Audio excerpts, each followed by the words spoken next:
last year, get out to all of our schools. We thought it was important to see all of our schools. We did that, and I think that went over very well, and I would recommend we do that every year, that we try to meet each school and give each school a chance to put itself on display and show us what they're doing. I think that went really well. We do have limitations in that we can't broadcast live from some of those places, but I think that was a big success. And I also think, increasing community understanding of the budget, program, and staffing needs.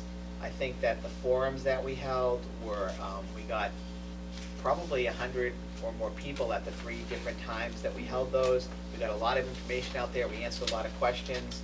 And again, I would continue those moving forward. And maybe not only the budget, maybe occasionally having a forum on other issues, whether it's health programs at the school, whether it's what are we doing in our, what are our school lunches like these days, whatever, school start times, security. Those work very well. Are we going to do those again this year? Or? I'd like to, yeah.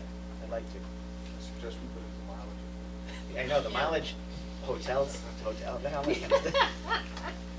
Strategic planning, goal statement. The school committee will establish an overall education plan and provide a framework and environment which will support the success of this plan. The first objective is to prepare for a new strategic plan, which we have been discussing tonight. Much of the activity is in progress. We'll have our new middle school principal on board, and he'll be part of this. And I think Dr. Trojan has been moving this part of this along. One of the questions about this too is what will come out of the governor's so-called readiness project. That has multiple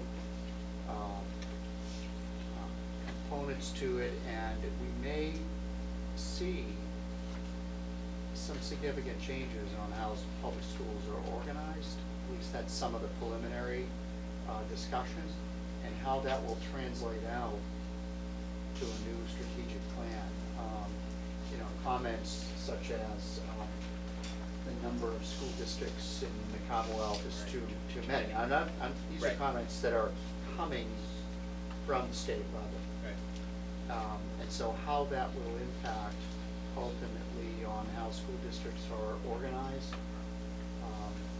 I'm not saying don't do an individual strategic plan, but I think that readiness project, when it's completed, will clearly have an impact on where we go in the next 10 years.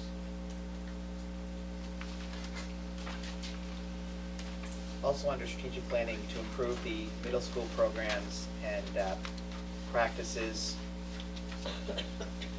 We did review the schedule, had to review the schedule due to budget issues, the town meeting issue, and I know some different programs have been put in place for that last period of the day, where students are now getting a second helping of one of their courses, one of their core courses each day, and I think that's gone over well. We're always looking to expand after-school activities. We actually did discuss plans for interscholastic athletics, but at this point nothing was initiated because there's really no funding to get those kind of programs. We did institute a cross-country club this year, which was successful, and I think at least 3 students ran in a middle school, I think Cape Ann League meet or something like that this year. So where we can put clubs into place to give kids more opportunities, we're doing that.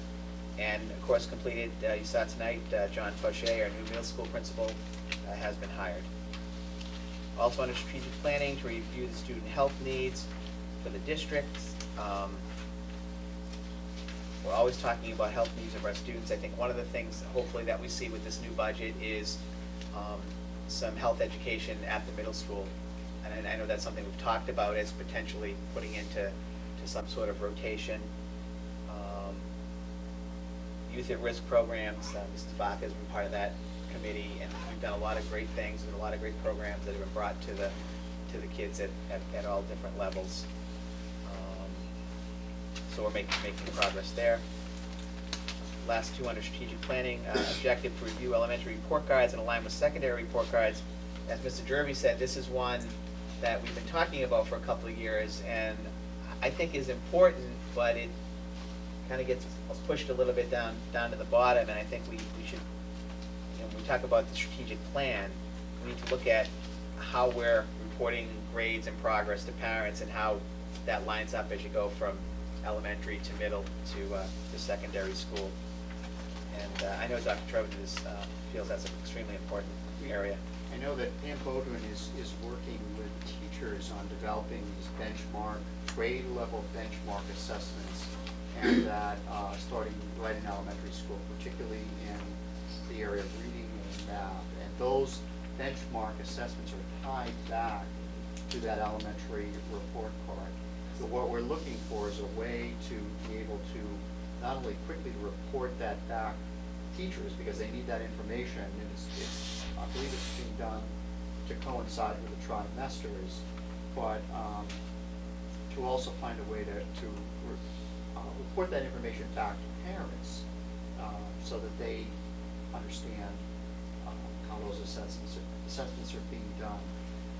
We are also at the middle school level looking at the beginning of what would a standards-based report card, and at least maybe changing from a quarterly system to contemplating a trimester system and a number of other changes. So there's some internal things going on, but we're not at a position where we're able to make a definite change. If we did something like that, say a trimester at the middle school, do you then consider that at the high school, or does the high school have to remain quarterly? I mean, is that something you can consider for all levels? I think anything is possible, but I think there'd be probably at the high school, because it's so much tied to college. College, right. I just think the one thing that I've seen forever is that quarterly report cards a lot of times don't give enough time to.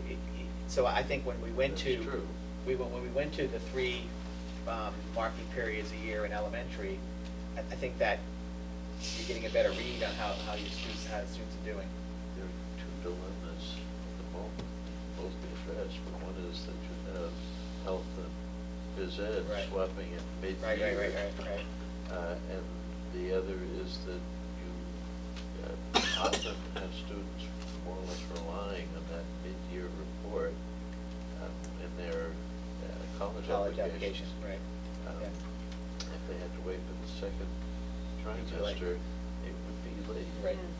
Um, As you said, anything's possible, but I think it's something we should look at, especially at the Kind of middle like school. that, because school's stat time, so you can do it, but there's a lot of. A lot of conflict, right, a lot of right, following, right. really. You can actually work with anything as long as you take into all of the issues into consideration. I wouldn't say it was impossible, but there would be those kinds of issues that would have to be addressed. Couple things. One thing I wanted to point out, and I think under this objective of reviewing curriculum and program needs, review of the math curriculum. From what I've seen, a lot of good work has gone into that, and the changes that have been made seem to have been positive changes. What I'm seeing at the middle school with algebra, and then flowing that up to the high school, and the better transition from the elementary to the middle school. I think that we've made a lot of good progress in the math curriculum area. We're also, I mean, we pushed through the budget, the health education, and I think that message is really now gotten out there that it is a priority, and that we will be putting in a health program in middle school next year. And tied right into that is just the whole need to continue to expand world languages. And not sure yet how that's, how to best do that, because again, we're dealing with resources, and there's a limit, but we're contemplating increasing the number of periods, teaching periods in world language in the middle school next year. David, at the high school level, is one of the ways to do that you hire teachers who can teach multiple foreign languages? I know they're not easy to find, but is that what we did when we had German for that period of time? Did we have one teacher who was doing? That was a pretty narrow focus of it. In Spanish and French, we try to get duly certified. Right. But I think the next area that we would be looking at is Mandarin Chinese. Yeah.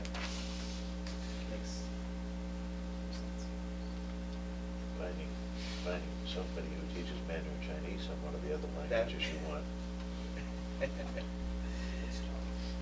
So, I think in general, a lot of the goals, as Mr. Venezia said, we've basically a little more than halfway through the fiscal year '08. Better than I thought. Made some good progress on a lot of the goals. And I do think one of the important ones, which doesn't maybe show up on the bottom line, is the communication issue. And I think the committee and the administration is communicating much better with the community. We've got solid relationships with the citizens groups that have formed, and I think that those have to be maintained, and we have to continue to listen and provide guidance with and to those groups. Anybody have any other specific comments on the school committee goals? Do we have to vote for them? Just an internal report. So let's move to, you want to quickly go through superintendent goals, or? These are as they are, it's the same format. Right. So I think, Can I most, just ask a general question? Yes. about these? Do we follow this bit by bit when it comes to the superintendent's review, or is this goals that we sort of develop that the superintendent develops on his own, or do you develop them with some direction from the committee? yeah, we We review start these. with Right. your goal review Right. Right. in the summer.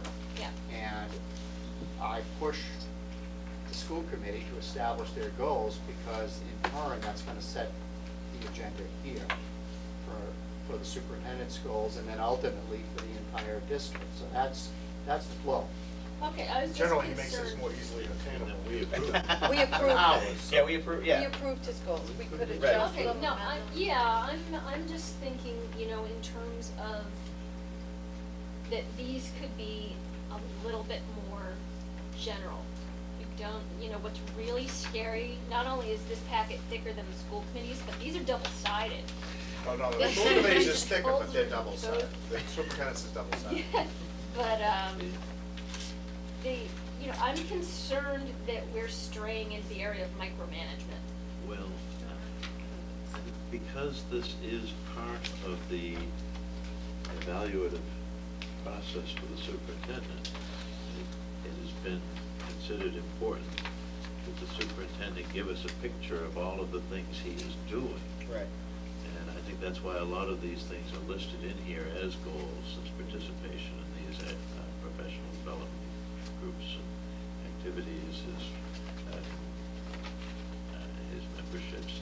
Those are, in the strictest sense, they're not objectives or goals, they're ongoing processes, but they help to round out the picture of what it is that the superintendent is doing, because this document does become part of the evaluation. But I think your point is taken, in that, like, we want to look at ours and maybe cut back a little bit, maybe, maybe there are some things that David doesn't have to be doing. Oh, no, Well, we shouldn't say they're that. tied in together, though, as seriously, as the chief administrative officer of the school department, the detail of his goals is gonna be much more than ours. I mean, like Right. David started off by saying, we basically have three functions, to Right. approve a budget, to hire him, and to establish policy. But administratively, he has a whole lot Right. more to do in the implementation of all those things. So I think that's why there's probably sometimes more detail there as to what that consists of. Right. And it's not a bad idea to indicate, not only to the public too, that these are the responsibilities of the superintendent. I do want to, so the superintendent works, as David said, under the same four categories: strategic planning, communication, policy, and professional development. I think a couple of important ones that are already completed. We have a new nurse and a coach evaluation procedure in place, which is helping us in terms of managing personnel.